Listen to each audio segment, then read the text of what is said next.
Musician Exchange Podcast, Season 3. Musician Exchange Podcast, Season 3. Musicians Exchange Podcast, Season 3. Check it out. Musicians Exchange Podcast, Season 3. Musicians Exchange Podcast, Season 3. Musicians Exchange Podcast, Season 3. Musicians Exchange Podcast, Season 3. Musicians Exchange Podcast, Season 3.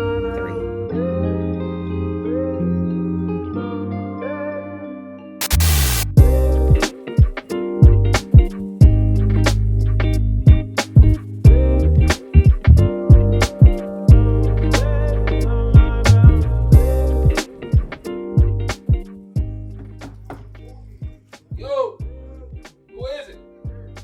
Erik Norwood. Yo, my dude. What's up, man? Thank you for coming, man. Welcome to Authorized Studios, man. Thank you, man.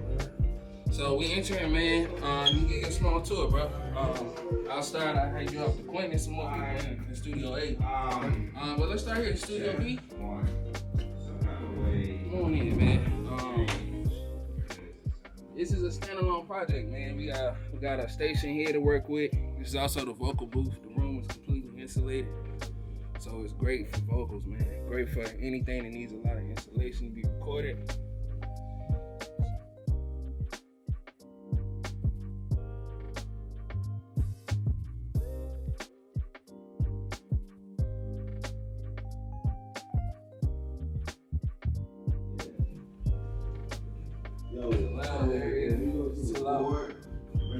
TV here.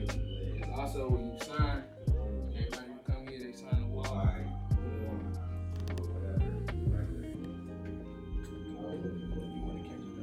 So, Hang out with Quinton. Welcome to Studio 8.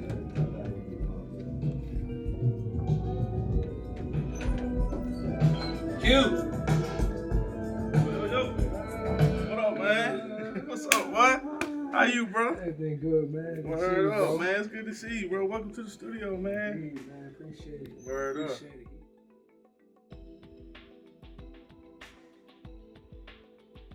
Hey, man, what you? Yeah, bro. That's where all the magic happens, dog. Yes, sir. Yeah, bro. So take you to this room. No, this is my, she already know how we do about this. Drum room, man. Yeah, dog. Yep. Yeah, bro. Glass through there. Got the TV. This is the confirmation TV, I guess is what you want to call it. Yep. This is dope, bro. Now, bro. Yeah, man. Yeah, bro. Oh, yeah. Yeah,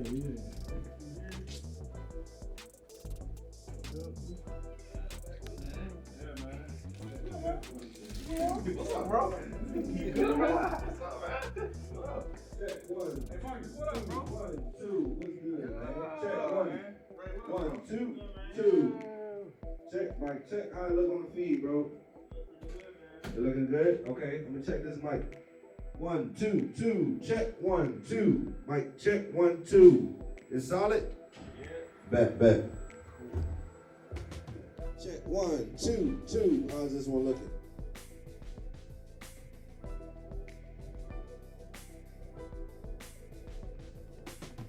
Check 1, 2, 1, 2. Check. How's this one looking? Yeah. The spot, Dope, man. This is dope. I appreciate it, man. Hard work pays off. Yes, sir. I'm ready, man. Let's do it. Come on. What's going on, everybody? We are Authorized Productions. Thank you for joining us for the Musicians Exchange Podcast, Season 3. Yes, sir. Let's go. All right, well, welcome back to another episode of Musicians Exchange Podcast. This is Season 3, man. I'm glad to be back here. I got some of my family with me. I'll let them introduce themselves. We're going to jump right into it. Yo, what's up, y'all? My name is Marcus. I play keys in the band. My name is Laurence. I play guitar. My name is Byron. I'm on bass. And I'm Quinton. I'm on drums. All right, cool. So now that we got, what instruments y'all play out the way, what's the name of y'all band? Are y'all a band? The name of the band is APO, Authorized Personnel Only. Dope. What is, okay. So it's definitely the name of the band, APO, but we are in the bigger umbrella is Authorized Productions, because we definitely into a lot more than just band right now. That's real. That's, hey, plug. How long have you guys been around? So technically, we started APO 2012. Yeah, 2012. We was I was sophomore college. Me and Laurence, Marcus was a freshman college, and Quinton was in diapers still. Yeah, just so y'all know. He the young one. The baby. The young buck He on not the jump. baby no more, but I was for a long time. He was. We gonna add it, so we He was got in four high school. babies now. Yeah. That's what's up, man. So I just want to give him a little bit of background about APO and who you guys are, real briefly. We in APO studio right now. How long has the studio been around? How does it work? Where did y'all come from? Like, where was y'all? Man, so let's go back, man. Let's go back. So we was doing a in-home studio joint, right? Yeah, we was in an apartment, living basically off campus, but kind of on campus too. It was student housing. So it started off like real slight. Like Byron, he had an iMac.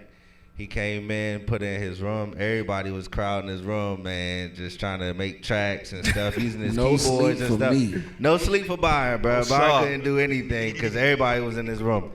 But then, you know what I'm saying, we started to elevate, and we got a house, and we did like an in-home studio there too, which we had a room dedicated for the studio. Wow. And it was still just kind of like APO Band Studios, and then, man, we got the vision to really do something bigger and get a building. So now we got a building. Come holla at us. We at 427 South Fayetteville Street, Asheboro, North Carolina. But it's a dope thing that we doing here. 2021. We'll be opening up real soon. Hey, they're official. I'm not gonna deal with just anybody. I met him through my bro Marcus Williams, and like Tongue said, that day we all hit together for Marcus concert, we became fam, and it's like real energy. It's no cap. They take their music serious. I respect them, bro. Like I said, they ain't had to do this, but they come in to share some of their wisdom and their knowledge with you guys, and they came a long way, man. And they, this is not even gear one, bro. For real. So definitely check them out, APO. Where can they catch y'all, singing that? Not singing, I'm tripping. Yeah, they we'll sing that.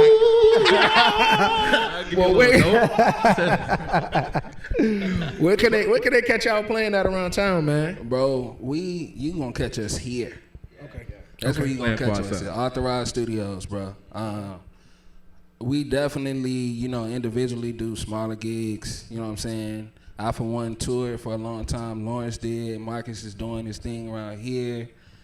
Q as well. Like, they both doing a lot of work. You know what I'm saying? So everybody does their thing individually. But Authorized Studios and Authorized Productions really bring all that together. That's very real, bro. Cause man, like I said, I'm proud of y'all, man. And like different places I've seen y'all play. I've seen a bunch of bands. I've been in a bunch of bands, not a bunch, but a few, and you guys are serious, man. For real, all over Greensboro, man. Anytime I hear y'all play, my wife, we was at our last gig and she was like, babe, they tight. I told you, look at this tight. That's love. So you got the approval of the wife, so it's love, man. And we've been playing together so long, bro, till it's not even like a thing you try to do anymore. You know what I'm saying? If we sit down, it's even the energy, rock. it says that. Yeah. Y'all not in there like, let me outshine them. I don't see, any of y'all stepping on anybody else's toes. Yeah. It's literally like, all right, let's all go. All right, let's Yo, get it. so the one thing, my fault, go ahead, bro. You got it. Oh, all right. One thing I would say, man, about us is like, I know a lot of times with cats, man, like vibes and stuff sometimes be off. Somebody want to outshine the other. That was never our motive. You know what I mean? Our biggest thing is like, we want to play music and we wanted to feel good to the audience. You know what I mean? To not necessarily a musician ear. We don't want to really please musicians per se, but as long as this music is feeling good, where we got people up and dancing, you know what I'm saying, they enjoying their time, that's what it's about for us. Yeah, and also just to piggyback off what he said, another the reason why we are where we at is because one, we've been living together for almost Decade. So it's a brotherhood if you can live around, work with this person. Like, with Marcus, in college we had all the classes together, lived together, played together. Wow. Let me shout out A&T for a second. We aggy. Come on. Bro, let me also say, bro, that when you was introducing APO, a lot of us aren't here too. Yeah. You know, especially like your boy Marcus Williams. He couldn't make it. He had to work. But Marcus Williams was definitely one of the founding members of APO. Yes, sir. Sure. Yes, sir. Shout out to our brother. Playing out and really being a band. Yeah, I want to say it's like, well, we had like now like 10, 11. Yeah, the staff. We got a lot of people included, man. Yeah, this is like the core, I guess you can call it. But yeah, it's a good number of people. Y'all going up, bro. I mean, it's a brand. It's strategic. It's marketing. It's not about money for y'all. I could tell it's literally your passion, man, for real. So I respect it. And this episode, man, straight to business. This is an R&B episode. The concept for this particular episode, I'm gonna do a couple more. I'm not gonna give it away, but this one is the R&B. They're in charge of the task of explaining to you guys and demonstrating the difference in playing in the studio or creating and producing in the studio as it would be to play in a live show. You can't do the same on both platforms. How you approach it. There we go. Approach. So studio approach versus the live approach. What would you do? Decision making, wise decision making. How to keep the gig and keep the sound authentic based on the genre you playing in. So I'm shoot straight to it. I got a task for y'all. I got a task for APO. Y'all say y'all authorized personnel. I need y'all to create a track in 1 hour. Intro, outro, solid, and then I need y'all to play it after, and we'll discuss after what made, the difference. My guy. Y'all can handle it? Ain't nothing. Let's do it. Let's do it, bro. Let's get it.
Time is up, man. It's out. Let's go.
Man,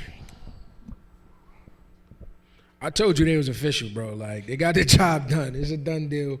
Well capable to get the task done. In 1 hour, did all of that, and brought live instrumentation.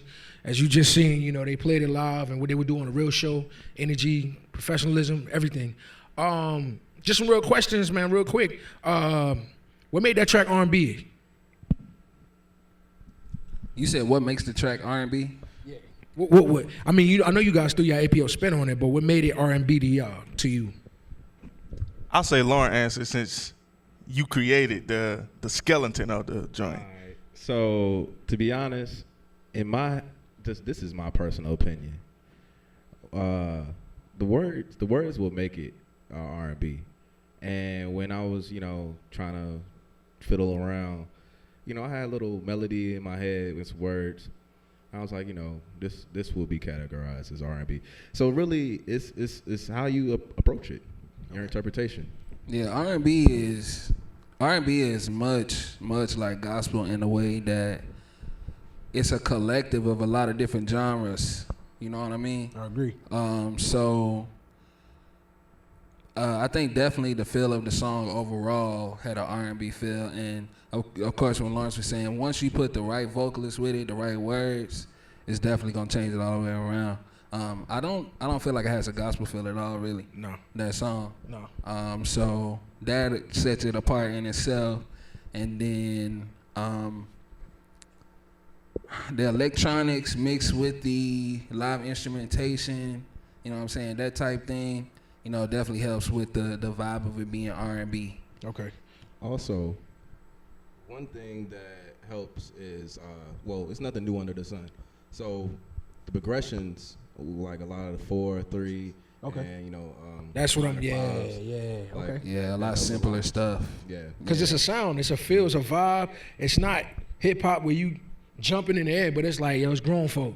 You know what I mean? And it's definitely not church. You know what I mean? Like definitely, even though it's fused in, but it's not church. It sounds like R&B. Yeah, I would say this too. Like even on a keyboard stand, you know what I mean? It's all in like the chords you play. You know what I mean? Right. One thing when I was first starting to learn how to play was I had to realize that one note changes the whole chord. You know what I mean? So it's all in what you play. For keyboard players, even guitars, we sit hand in hand when it comes to chords. So it's all in what you play, and then the other side of it too is the feel. You know what I'm saying? As long as you got that feel, and then you go into your sound selections and all that good stuff. Yeah, that's fact. That's the same thing. Like, keys and guitar go together, drums and bass go together. On R&B, you have to have a pattern. It has to be a pattern, whether it's 4 bars, 8 bars, 16 bars. Me and Byron automatically lock in just off gate, you know what I'm saying? But with this particular song, we just knew once we get to a certain part of the song, we got to lock in and actually create a pattern. You know what I'm saying? So that's what we did. That's what made it R&B on my end for drums. Okay. And then once we talk about the studio stuff, we can get in that too. That's a whole nother for ball real, game. Yeah, definitely. So is this how y'all would approach your R&B set for artists? It's the artist. Okay. It matters on the artist. Okay. Yeah, when doing it professionally, you take what they have and you just expound on it, man.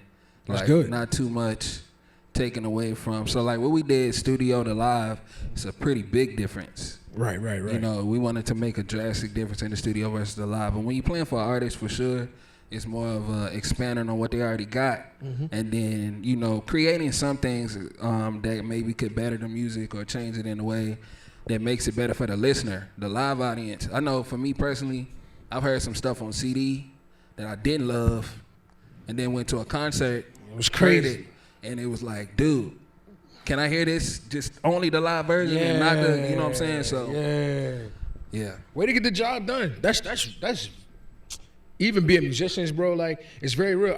We are our biggest critics, and we critique music as soon as we hear it. You know what I mean? Like no negative energy, but that's just us. That's our vibe. Yeah. Whether it's good or bad, this would have been crazy live, or we could have threw a tag on the end of that. That would have been dope, So like you said, man, like when considering it, approaching a gig or a studio session, leave room to have something for the live show, and then also know what to keep studio. Yeah, sure. Exactly. So that's dope, man. That's dope. Bro. What I got a tricky question. What would you have taken anything away from this track to make it feel a little more R&B-ish, or added, or what? I would say instrumentation wise, for me, it's all in sounds. When you listen back to the studio side of my approach on the track itself, certain sounds I took out. Okay. So that when I get on stage, I could plug those sounds in that'll give it, for example, I may have a brass, or I may have a synth, or I may throw some stabs in there here and there just to give the feel of boom, something about to jump. You know what I mean? So for me personally, on the keyboard stand, you know what I mean, it's sound selections and knowing which sounds. Like, for example, I wouldn't put no super bright brass on the studio side, but if I'm in front of a crowd of people, I may throw it in there just to liven it up some. You know what I'm saying? To cut through the mix. That's good that you brought that up, man, because that's one of the concepts or the understandings that I want people to understand. Like, know your equipment, know your gear, know your instrument. Don't buy it because it's popular. Have a preference. Yes. Know how to maneuver through your board, the patches. Yes. Everybody want, top of the line gear, but don't know how to fully use it. It's important, bro. And that's how you keep working, bro. Like, learn your gear. You know what I mean? Like you said, knowing what sounds. So if somebody, the whole concept of the situation is like, boom, we get an artist, you get a call. This is the music. I need you to learn it. It's no live drums on there. What are you playing? You know what I mean? Like, or the keys is one sound on there. Yeah. What are you going to add on there to help complement the whole situation and get that call back? You know what I mean? So it's all about being creative, man. Like, I know for keyboards, man, it's mad sounds in a keyboard that you can like pick from, versus like a lot of cats, they'll just go to the norm, whether it be like piano, EP, or strings, or whatever. But there's so many other things you can do to be creative. Like, I know I can say for this track, with that melody that Laurence came up with, man, that joint can go many different ways in R&B. Right. Like, we could have went smooth R&B. We could have went neo soul. We could have went there. Mm-hmm. You know what I'm saying? But there's a lot of different ways to make it R&B. This is all about your choices. Right. And that's good to be available and adaptable, like be able to change and make adjustments when an artist asks, because y'all literally could have got called into the show. All right, let me hear what y'all got. And y'all played what y'all just played. And it's like, yo, forget what I was thinking in my head. I wasn't wrong with that. That's a fresh sound. It's new, and it got y'all spin on it. Y'all marketable, you know what I mean? The whole nine. I called APO because I knew y'all would be able to get the job done. Y'all got it. It's in your hearts, you know what I mean? And I respect it. And again, man, I appreciate it. Hopefully you guys take something from this episode. This is the R&B episode, Studio to Live, Musicians Exchange Podcast, Season 3. Thank y'all for coming, man. My dude, you know, man. Appreciate it. Season 3. Appreciate y'all, man. Yes, sir. Hey, shout out to the rest of the APO family. We love y'all. Yeah, man. Appreciate y'all. Soon. For sure. Authorized Studios is open. So book us for any rehearsal needs, any studio. Photography, anything, man. We are ready to go. Yes, sir. Social media, yeah. So the Instagram is APO official, APO band, APO band official. Yeah. Say one more time. So the Instagram, if you want to cut that other part out, the Instagram is APO band official. @ APO band official. Spell official. Please right. add us. We're gonna add you back. Hey, hold on. We got plenty of stuff coming. Got 2 F's in it. Say it again. Official got it got F's. 2 F's in that thing. For the people Spell who don't know how to official right. spell. OFF. Off. I can't. Like, it's not coming up. It ain't coming up. Oh, for official. Yeah, but we got man. we got a lot of things coming. We got a few big clinics that we have booked already. So it's a lot of more information about that coming out. Any dance rehearsal, anything, man. It's a very multi-purpose space. Everything you've seen today is APO Studio It's Productions. All more in to one. come. Yeah. More to come. Stay tuned. Thank y'all. Boom. Ooh.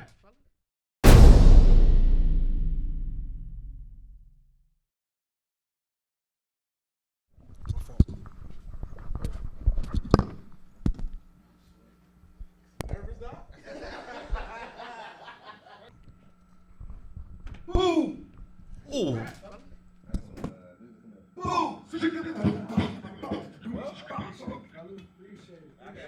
Yo, welcome everybody to. Never mind. Just keep going. Just keep going. Let's do it. Yeah. This one. What's going on, everybody? We are Authorized Productions. Thank you for joining us for the Musicians Exchange Podcast. Season 3. Season 3, you already know. I'm doing one more time. All right, You got it, Byron. Byron, you got this. You ready? Let's do it. Musicians Exchange Podcast, Season 3. I want to. I'll get all the That's promo. We movie people. We okay. That's cool. Yeah, it's cool. All right. Alright. Cool. What's going on, everybody? We are Authorized Productions. Thank you for joining us for the Musicians Exchange Podcast, Season 3. Yes, sir. Let's go. I need to take it off too, Doc. Yeah, I ain't cut my hair. It's gonna be the Golden Giants Club today. Oh, am I too far up, dog? I'm gonna get a cut today, actually. I can't see you, Ray. You gotta say something. You black and it's black. I'm recording right now. Thank you, Ray. Smack. You gonna call it at the end? What? Just what we do? Yeah, we ready. The end. You know, we be prolonged. Hello. Yeah, I'm saying, like, to end the video with each other. Yeah, I always got to the spot. Like, All right, let's do it. Come on. Hey, Byron, look. Ray, Break down. it's on you, Ray. Give me that. On that breakdown, Byron, give me the dirtiest ball you got on your baby. Yeah, the what? Let's all stand up. Dirtiest ball that you got on your baby. Come on, guys. Let's stand up and be live. Yeah, Marcus, There you sounds like go. he was at Boston's that time when you playing with the You got your stool, Doc. Come on, fly with the Kenny Leonard, son. All right. It's on you, Ray. Hold on.